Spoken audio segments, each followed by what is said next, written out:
Welcome to Minus 20, the journey of an independent food business. Hey folks, welcome back to Minus 20. I'm Walter Biscardi. And I'm Keith. And today we're going to be diving a bit into the mindset of transitioning from an employee to an entrepreneur, like ready to open your own business. Yes. Yeah. Step one, quit your job. I think step one, just make sure you're ready to quit your job. Yes. Don't you think? Yeah. So let's talk about that. So why don't we start a little bit with your career? So you were a chef. I was. For how long were you a chef? I moved down to Atlanta, Georgia in 1994. Okay. Went to culinary school, and I guess the first inkling of professional chefiness was somewhere in late 95. Professional chefiness. Yes, before that you're a carrot peeler and chicken breast griller Chefiness. and I like that. hotel cart pusher and Okay. pizza warmer upper. Then they let you touch the food. Then they let you touch the Yeah. food. So, and like, how long were you in this world? I mean, what was your progression? In all seriousness, started working at Nikolai's Roof, which is a lovely restaurant to this day, at the top of the Atlanta Hilton Towers, overlooking most of Atlanta. Oh, that must be beautiful. It really is beautiful from Yeah. up there. And went on, worked for a gentleman by the name of Jean Banchet, who owned a place called Le Francais in, I believe it was Wheeling, Illinois, a suburb of Chicago. Wow. And opened some restaurants in Atlanta when Atlanta won the Olympic bid. Oh, okay. Back in '94.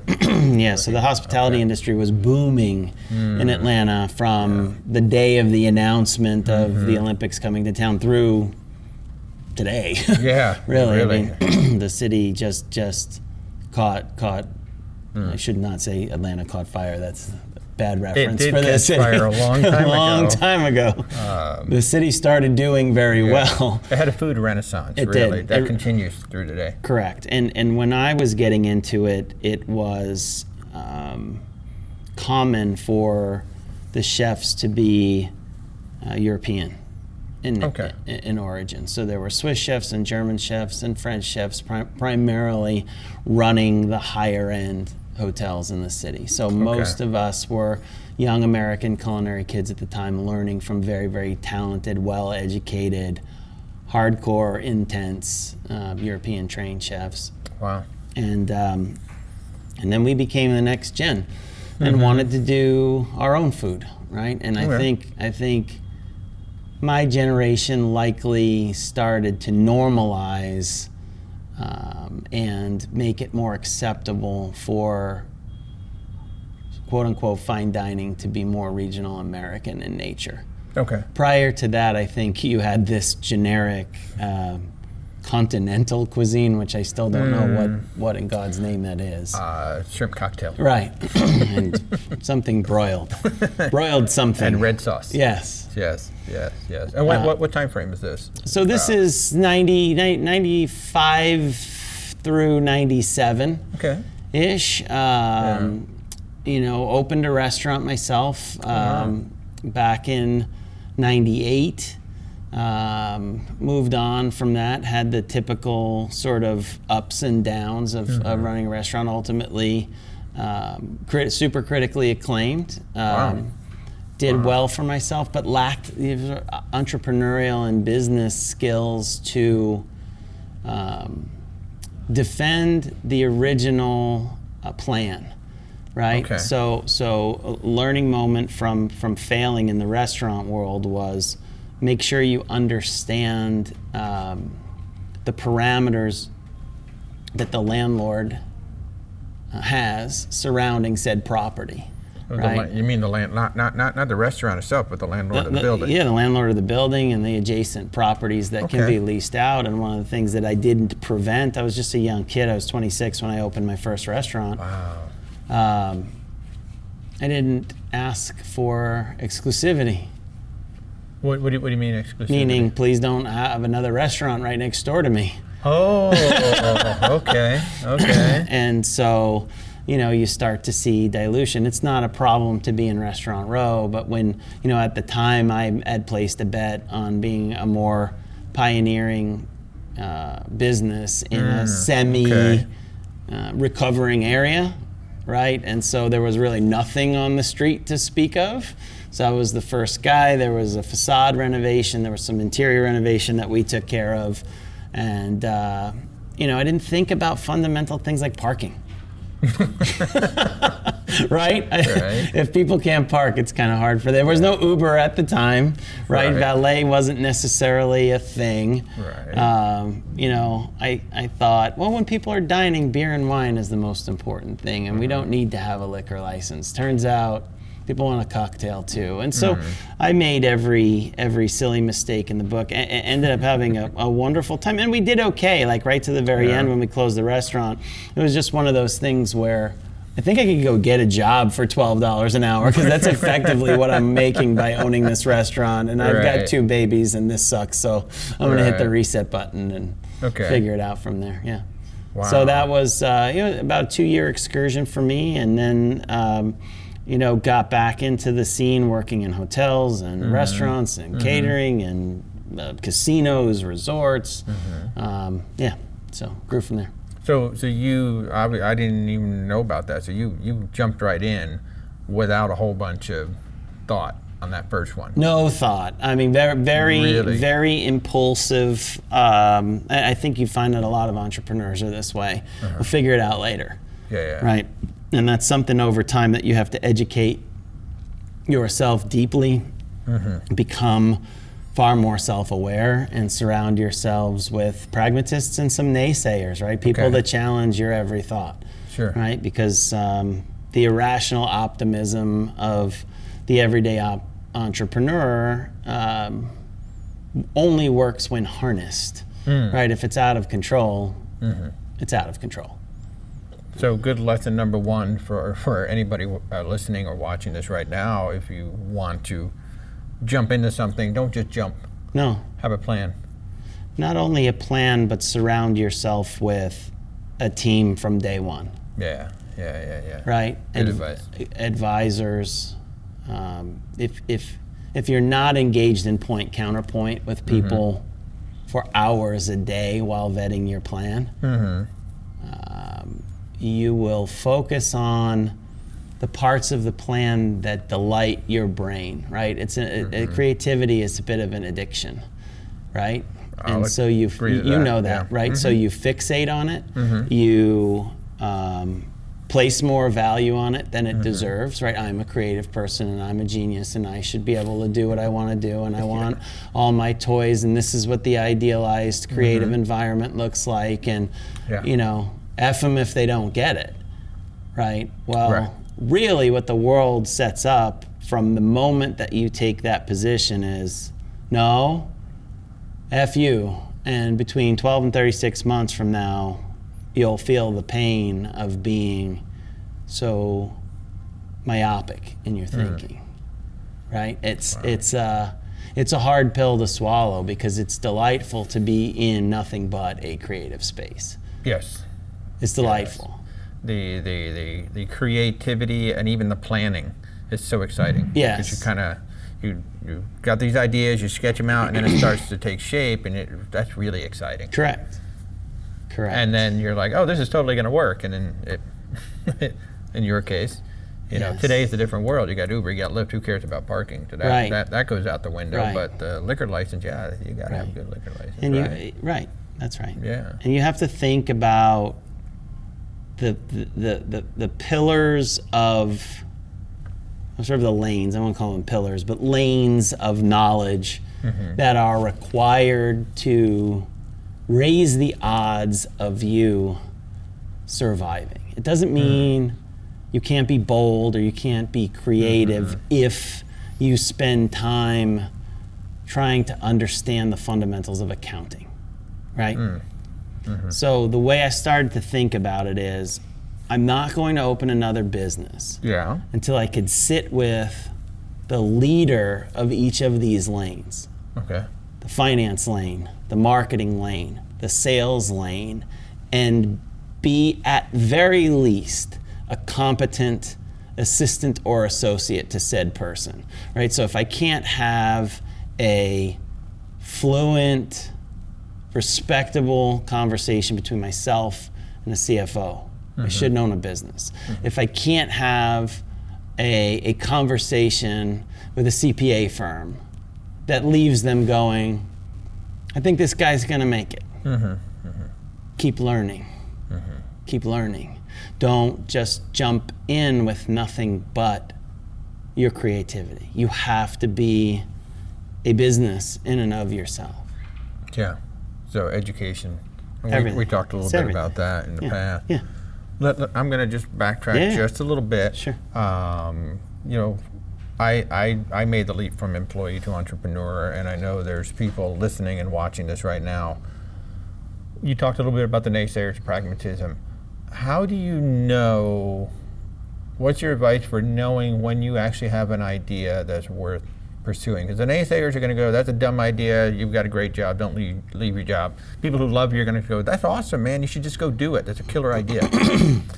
But taking the rose-colored glasses off, is there, maybe from your own personal experience, is there something that just tells you, yeah, this is a good idea, yeah, this really does have potential to make it? So I take a different approach than the entrepreneurial thought that I think becomes pop clickbait headlines, enticing to read, which is all of this believe in yourself bullshit, you know, which that's de facto. You know, when you wake up in the morning and you want to put your pants and your shoes on, you should believe in yourself and go out into the world. But when it's all said and done, it's not necessarily about ideas. There are ideas everywhere, and most ideas are good ideas, right? They're beautiful, they're inspired, they're human, they're creative, they're interesting, they're anywhere from bold to just a slight improvement on the status quo. All of them, most ideas have merit. And so the challenge is, do your ideas attract commercial activity? Will someone actually buy what the hell it is you're trying to put out there in the world? And the person that I think is absolute genius relative to this, and I am a giant fanboy of, is Steve Blank. And his, I don't know if you would call it a book or a white paper or a research paper, but it's called The 4 Steps to the Epiphany. And I think it's probably the most important work in my generation relative to how to think about understanding what your business model should look like. And I think if you're not if you're not immersed in business school or entrepreneurial podcast, you think to yourself, well, what is a business model? What the hell does that mean, right? If I'm a nurse or an automobile mechanic or a custom motorcycle builder that gets in the business, and then you say, well, what's your business model? I don't know. I'm really good at this motorcycle thing. Yeah, but what's your niche, right? And so between Steve Blank's work and then the beautiful work that became, I think the company now is called Strategizer, the business model canvas and the value proposition canvas, there are thought models that help you put some meat on the bones of the original idea, such that you can go out to potential customers and get feedback. Like, these are not my ideas. This is what I've learned from reading the work of these genius humans and organizations. And by utilizing these tools and getting to know how to tune that wrench better, your hit rate in terms of being able to commercialize the idea improves. Your approach is more sticky. Your approach is more likely to attract both the feedback and the buyer, the customer, in the long run. For instance, you have to know, if you're starting a business, whether it's how are you getting said product or service to someone? What's the delivery mechanism, right? What's the cost structure? What do your inputs cost? All of these things seem on the surface like they're simple, but when you start to scratch away at it, there are, I wouldn't say hidden costs, but less than obvious costs involved in doing business that requires a tremendous amount of upfront research. The more upfront work you do, the less likely you are to burn money indiscriminately. Yeah, and I think a great example, just an easy one for those in food service get their head wrapped around it, like, I'm going to open a restaurant, it's going to be all organic. And it's easy to say. Correct.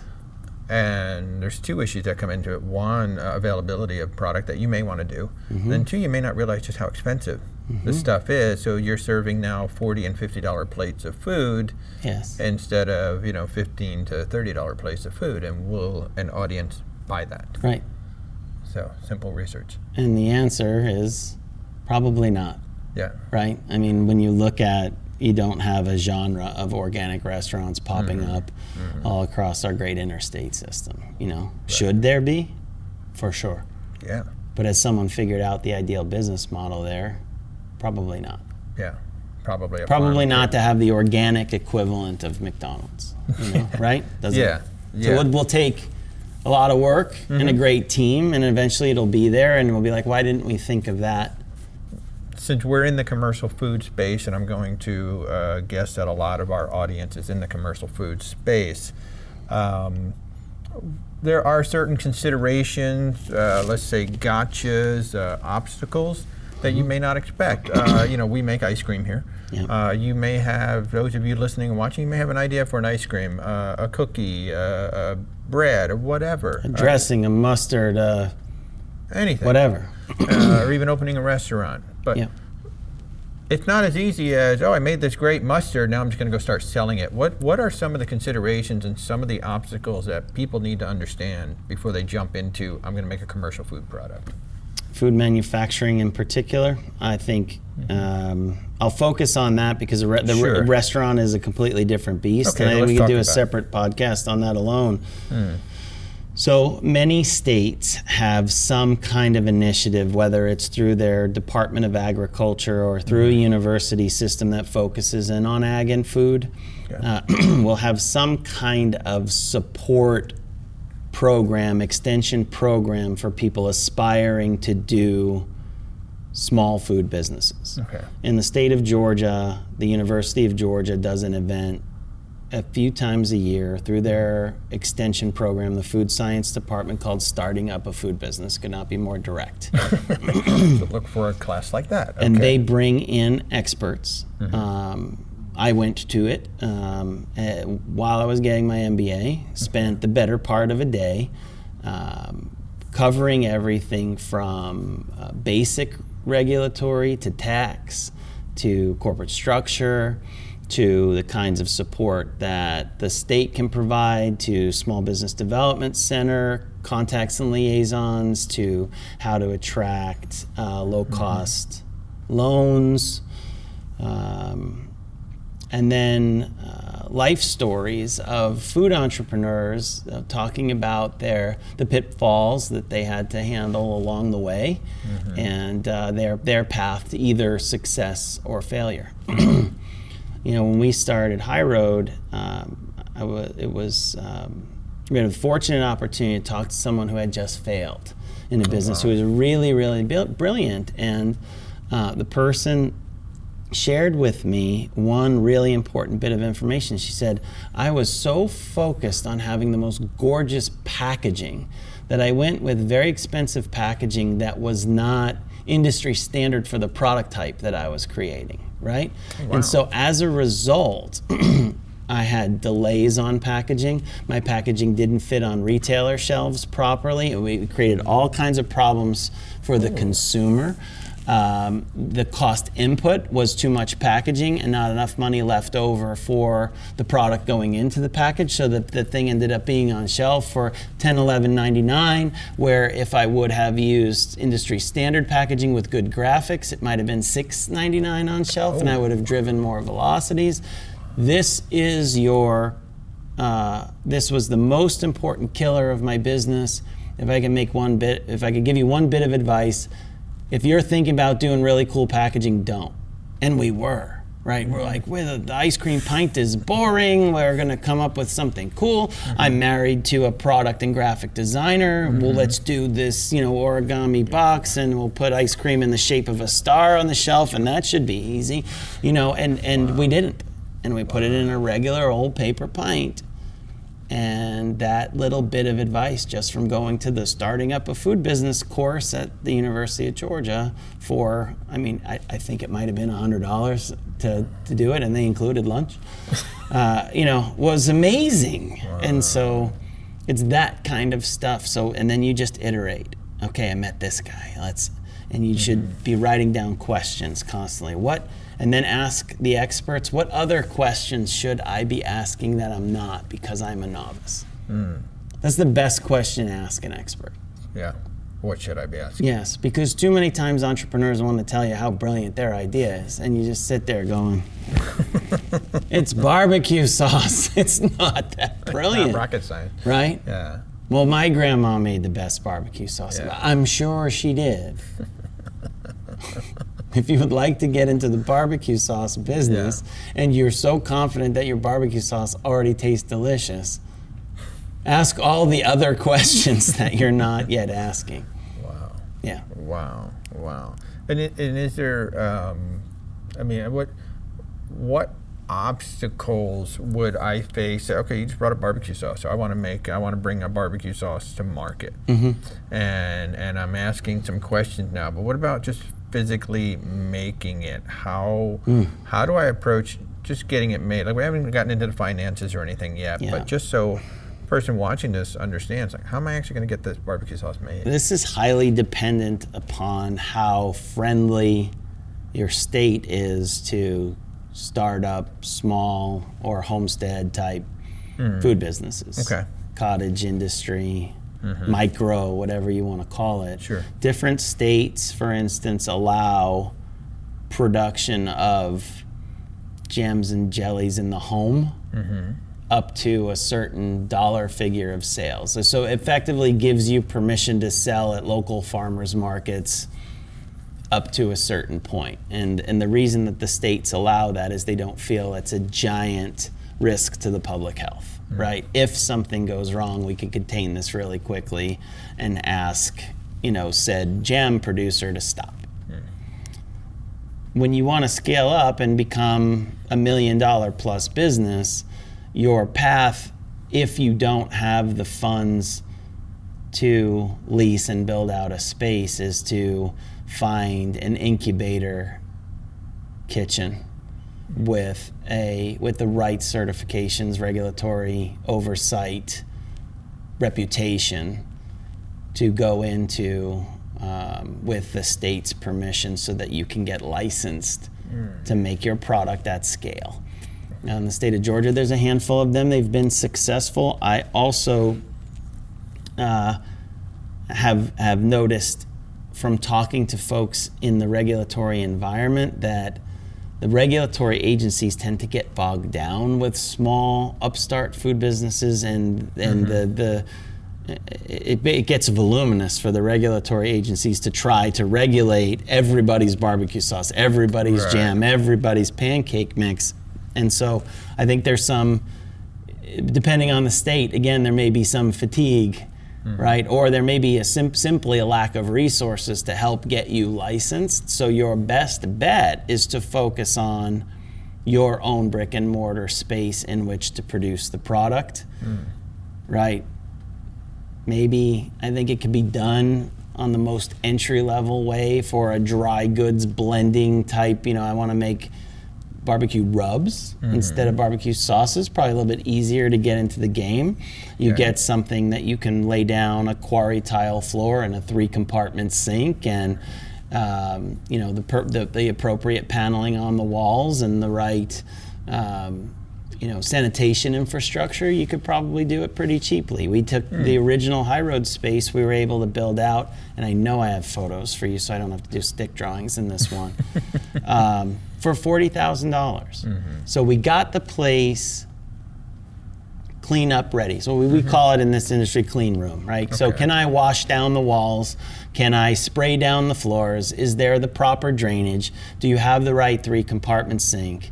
Do you have the fundamentals in place so that when you go put your equipment in, the regulatory agencies will say, we'll green light your operation?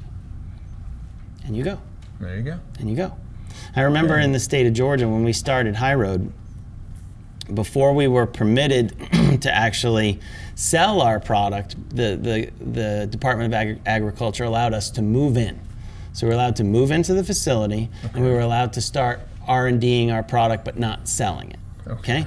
Because what they wanted were finished samples of our product to go to a lab to test for microbiological activity. Okay?